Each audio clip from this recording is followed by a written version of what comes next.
I'm not sure how long this is going to take. Usually it's pretty short on the first day. And then I pile it onto you during block. All right, 5-2A. We're going to talk about the mean value theorem. It's very mean. There's so many theorems in calculus that we just kind of brush through and gloss over. We've had some really important ones. Like we had the intermediate value theorem for continuous functions. Yeah, I remember that one. That one's interesting. It says that the function will take on all the values between f of a and f of b. It's very, yeah.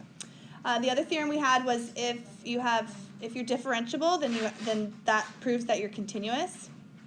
Oh, I remember that one. Yeah. There's also the extreme value theorem, which we learned last week, that if it's a closed interval, it will have a maximum and a minimum value. So here comes the mean value theorem, though. Okay. I'm going to give you an example of the mean value theorem, and then we're going to actually write it down. So here's your real world example. It says a car accelerates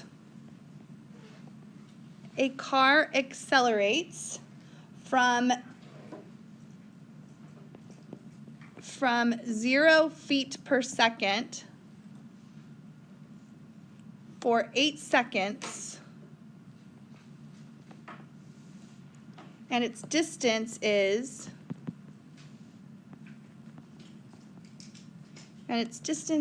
352 feet. Okay, so maybe you're getting on the freeway and you've stopped the light there and then you have to get on. All right. Now, the average velocity, bless you, the average velocity of this car is to take 352 feet for the 8 seconds. Okay? So the average velocity turns out to be 44 feet per second, which is about 30 miles per hour, if you wanted to convert it. 44 feet per second.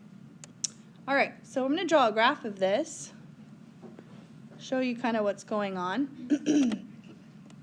So we have 0, and we have 8, and we're traveling from point A to point B.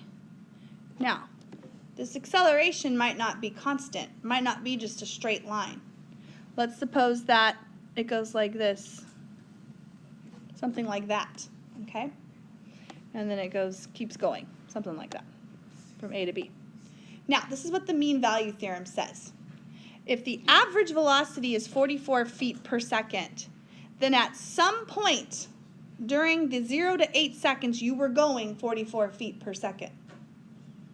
Right? Does that make sense? You physicsy people out there? Okay? So, if the average velocity from A to B is this line right here, and the slope of that line is 44 feet per second, there's going to be some point, maybe right about there, that's going to also be going a velocity of 44 feet per second. That's what the mean value theorem says. Okay? Now, it doesn't tell you how to find it. I'm going to tell you how to find it. So here we go. So here's the mean value theorem. That was the situation of it. Here's the actual theorem itself. Okay? I'm not going to give you the real wordy one that's awful and you have to prove it and stuff, but here it is. If f of x is continuous, okay, that's very important. If f of x is continuous from A to B, on the closed interval from A to B, and it's also differentiable from the open interval A to B. We don't care about the endpoints if they're differentiable or not. So it has to be a continuous function, and it has to be differentiable. In order to be differentiable, remember, there's not going to be some weird corners or cusps or vertical tangent, stuff like that. Okay, so it's continuous and it's differentiable. Then there is at least one point. There could be more. there is at least one point, and they call it C, in the interval from A to B, such that this happens. F prime of C, we all know that the derivative at that point is going to be the slope of the tangent line, is going to equal f of B minus f of A over B minus A, and that's the slope of the secant line. That was that green line that I drew, the first green line. Okay? Yes? F prime of C equals, oops, no, it's the, here, I'll show you on that graph. Why isn't this working? Minus, okay. So on that, the one graph that I did, so here's point A to B, and let's say it went like that, right? Then this right here is the slope of the average. Remember, the slope of the average was f of B minus f of A. It's just y2 minus y1 over x2 minus x1. That's what that one is, okay? And then the other line, which is going to be at C, that's going to be the derivative at C, which is the slope of the tangent. So when the slope of the tangent equals the slope of the secant line, that's where the mean value theorem will work. Okay? Yes, yes? No, no? Okay. So the green slope is this right here. So this is A and this is B. And if I wanted to find the slope of that line, then my points would be, this is the point A, F of A, down here. And this is the point B, F of B. And how do I find the slope of that green line? I do F of B minus F of A over B minus A. So that's the slope of the green line. Well, what's the slope of the tangent line at C? It's the derivative at C, because derivative is the slope of the tangent line. So then why'd you write that f prime of C is the slope of? Yes, so this is the mean value theorem, is saying there's got to be at least one point called C that the lines are going to be parallel to each other. They're going to have the same slope. So it is the same? Yeah, they're going to be equal to each other. That's where the equals comes in, right there. Where do you find that the point C? Yes, that's the question. Okay. Yeah, so you're right. It says, and I even wrote this down, it's an existence theorem. It says it exists, but it doesn't tell you how to find it. So let's do some and try and find it. Yeah, well, it tells you that there is one. You get to find it different ways each time. All right, let's just do an easy one to start off with so that we kind of get what's going on. Let's say that f of x equals x squared. So a nice simple parabola. And we're going to be on the interval from 0 to 2. Okay? The function has to be continuous and differentiable, and it's a closed interval every time. So what we want to do is we want to, A, find a point C where f prime of C is going to equal f of B minus f of A over B minus A. Okay? That's going to be the first part. All right, so here we go. First of all, there's really two sides to this. Do you see how there's two sides? You have to find the derivative of C, and then you have to do f of B minus f of A over B minus A. So I don't care what you start with. Let's just go ahead and let's take the derivative of x. So what's the derivative of this function? 2x. And what they want you to do is they want you to rewrite it in terms of C, so that the derivative is f prime of C. So 2c. Okay? So that's really just the 1/2. That's this side, f prime of C, we just found to be 2c. Now let's do the other side. The other side is f of B minus f of A over B minus A. So my points are 0 something and 2 something. Because my interval is from 0 to 2. Those are both x values. I need to find out what the y values are for them. All right, so plug in 0, what do you get? 0. Plug in 2 and you get 4. Okay, so now I have to find the slope of these two lines, or of this line, of the 2 points. Yes, so we're going to go y minus y over x minus x. And so you get 2. Yes, very good. So now the last part, so you work on one side, you work on the other side, and then you set them equal to each other. This will usually, most likely, have c left in it. Sometimes it doesn't, those are boring. And this one's going to be a number because it's a slope, and you find out that c equals 1. It's a coordinate, so then you have Yes, exactly. Okay, so if c equals 1, that's really x. If you don't like c, you can leave it as x. I always left it at x. This book likes c for some reason. So c is 1, and you plug 1 back into the original function, and you find out that the point is 1, 1. Now, you're probably sitting there thinking, what did we just find? Okay, and I'll show you. You have this parabola. Okay, this is the point 1, 1, and this is the point 2, 4. And what we did was we found the secant line slope. The slope of that line is 2. Okay, so I needed to find another point on this graph that would have a slope of 2. And it happens to be right here at 1 also had a slope of 2 because it's tangent to it, has a slope of 2. And the only point that works is at 1. where'd you get the blue line? The blue line? The blue line is the slope or the tangent at the point 1, 1. My graph's a little off. So here's 1, 1, and that's going to have the same slope as the secant line. And that's how you do it. All right, then they're going to ask you for part B. And part B, they're going to say, find an equation for both lines. Find an equation for both lines. Okay? So, in order to find the equation of a line, you need the slope and the y-intercept, really. Or you need 2 points, okay? Or point and slope, whatever. So find the equation of both lines. So let's do the secant line. The secant line has a slope of 2. Slope of 2. And it goes through the origin.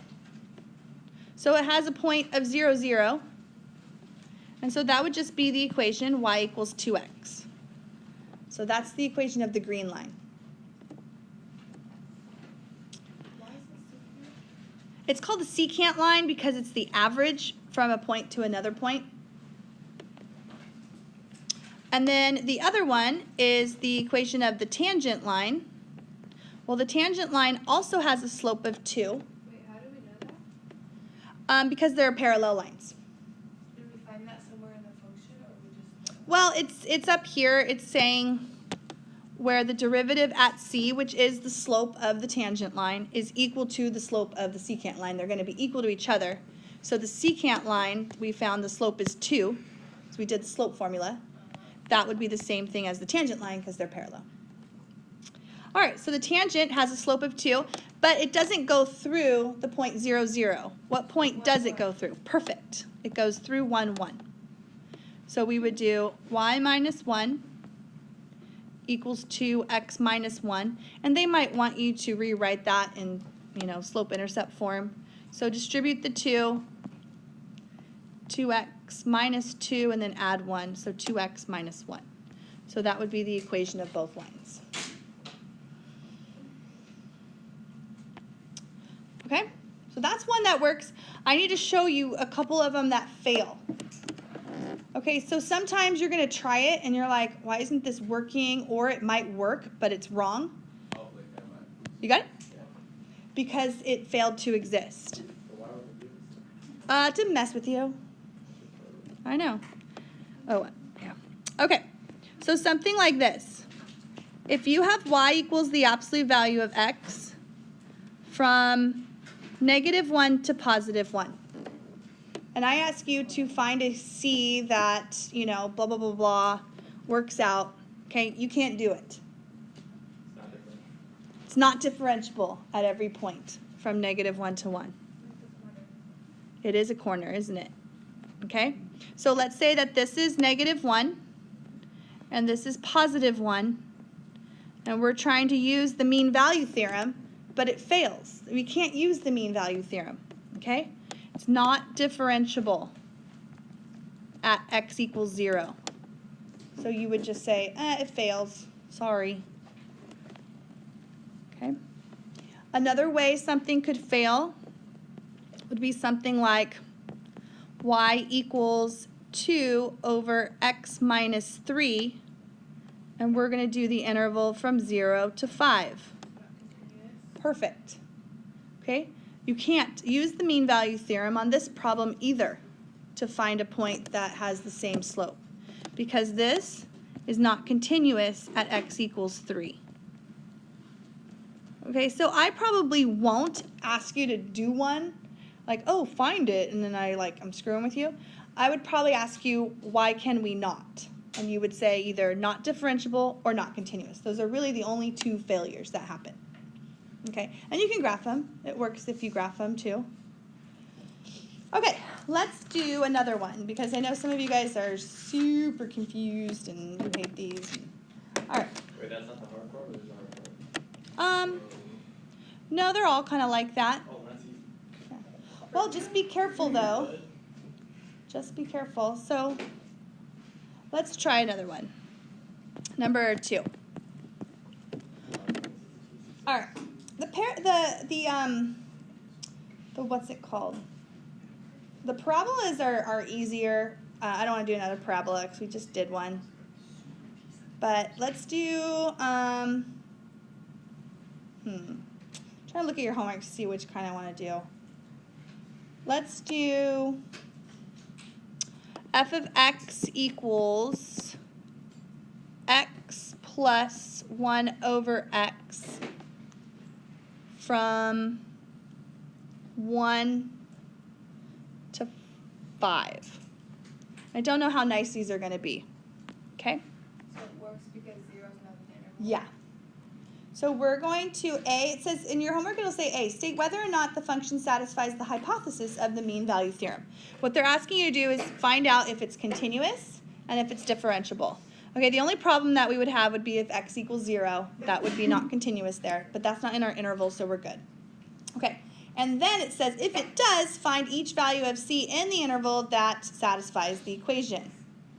They don't make you actually find a point, they just want c. They just want the x value. So that's nice. Okay, so let's do it. You ready? Okay. So we're going to try to find out where f prime of c is equal to f of b minus f of a over b minus a. All right, so there's really 2 parts here. Okay? I'll do them in their colors again. First of all, let's find the derivative. F prime of x. F prime of x, the derivative of x is 1. And the derivative of 1 over x is? Perfect, -1 over x squared. Some of you guys are kind of memorizing that. That's great. That's good. That one shows up a lot. Okay, so that's the first half. And then you can write that with c in it if you want to. So f prime of c, if they're asking you to solve for c, 1 over c squared. All right, the other side is to find the slope of the line from 1 to 5. Okay, from the x is 1 to x is 5. So I like to just write my points out like this. And I'm going to go ahead and take 1 and plug it in. Oh, this is going to turn out super ugly. So I get 1 plus 1 over 1, which is 2. And 5 is going to be gross. 1 and 1/5. So 1.2. Oh, 5, thank you. 5 and 1/5. So 5.2, right? 1/5 is 0.2, yeah. Okay. I know, right? Like I'm messing up so much. I don't want to mess up. Okay. So there we go. So now let's find the slope of this. Okay? So the slope would be 5.2 minus 2 over 5 minus 1. So we get 3.2. We're just going to make it into an ugly decimal, huh? 3.2 divided by 4. Oh, it's not so bad. 0.8. Did you get 0.8? 0.8. Perfect. Okay. So we found both sides. Now we got to set them equal to each other. So we need to find where 1 minus 1 over c squared equals 0.8. 1 plus. Yes. So now we have to solve for this, right? Plus. Oh, it's minus. Because it's x to the negative 1, so you got to bring the negative 1 down and subtract 1 off. All right, so let's subtract 1 to the other side. So I have negative 1 over c squared equals negative 0.2. 0.8 minus 0.1. And then we can divide both sides by negative if you want to. And we can also cross multiply if you want to. So I get 0.2c squared equals 1. So we'll divide. 1 divided by 0.2 is 5. C squared equals 5. So C would equal plus or minus rad 5. Now then you have to check to see if it's in your interval. Okay? So just rad 5. So C equals rad 5. Okay? Now, what this means is this. This is some graph, okay? I can graph it on my calculator for you if you'd like me to. X plus 1 over x. Okay? And all I care about is the interval from 1 to 5. From 1 to 5, my graph looks like this. It's going up. Okay? What's happening is it has an average velocity. If you want to think about it as a car or whatever, the secant line right here has a slope. We found it. It was 0.8. Okay? What I looked for and what I found was a point on this graph that also has a tangent slope of 0.8. And that was at rad 5. Where's rad 5? That's just above 2. It's like right around here. So right here, this one is the point I found that has the same slope. That's the visual representation of it. Yes? Why was it negative? The thing on Sophia? Derivative? Oh, the derivative? Oh, okay. I just wrote it down wrong. So if you go here, and this is really x plus x to the negative 1, the function. You take the derivative, you bring the negative 1 down and subtract 1 off of it. So you get 1 minus 1 over x squared. Okay, so the mean value theorem basically says if you're on a closed interval, which we were, your function is continuous, which it was, and differentiable to all the parts between 1 and 5, then you're going to have a point that matches the slope of the secant line. That's what the mean value theorem says. Is it that big of a deal? But it didn't tell you how to find it. That's how you find it right here. This formula is how you find it. I'll put that formula on the quiz for you because I'll say where does this equal that, and then you just find them, show me where they're equal.